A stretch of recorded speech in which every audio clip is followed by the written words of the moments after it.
কি ওয়ান পর্যন্ত যে আইতেছে না এই দোস্ত চলে আসছে। ও রুগী কো বসো কি সমস্যাটা কি? আজকে 10-15 বছর বিয়ে করছি, এখন আমার বাচ্চা কাচ্চা হয় না। স্বামী কই চাই, দেশ না বিদেশ?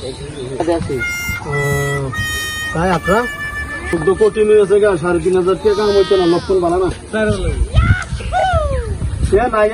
না না, 5,000 কইছে, আমি 3,000 দিচ্ছি, আর বেশি নাই আমার টাকা না। আচ্ছা দেখ অসুবিধা নাই। মন্ত্র মন্ত্র মন্ত্র বানি কোন পারমু? মরো আমার লগে মরো।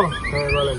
হয়তো কৃষ্ণ, হয়তো কৃষ্ণ, হয়তো হরি, হয়তো হরি, 3 অক্ষর মিলে বক্কর বক্কর করি। তিরক্ষর বিলে বকর করি। মনে থাকুনি মন্ত্র। হ্যাঁ আবার বড় হ্যাঁ কোন? হয়তো কৃষ্ণ, হয়তো কৃষ্ণ, হয়তো হরি, হয়তো হরি, 3 অক্ষর মিলে বক্কর বক্কর করি। তিরক্ষর মিলে বকর করি। যাক তোমার ছেলে হবে, তবে একটা আদেশ পালন করতে হইব। আদেশটা বলেন, সমস্যা নাই, পালন করবো। তোমার ছেলে হওয়ার সাথে সাথে তুমি একটা ডাইলগ খাইতে হইব, পারবানি? এক দিলে না, আমি পুরা ঘুরে টাঙ্কি খাইলাম, এখন আমার সন্তান হওয়া দরকার। আচ্ছা ঠিক আছে যাও, এই মনে করো এই মাসের মধ্যে তোমার সন্তান হইব, হইলে আবার সন্তান আমার কাছে লই আইবা, ঠিক আছে? আর আমি যারা মারা দিয়ে দেবো। ইল্লাল্লাহ।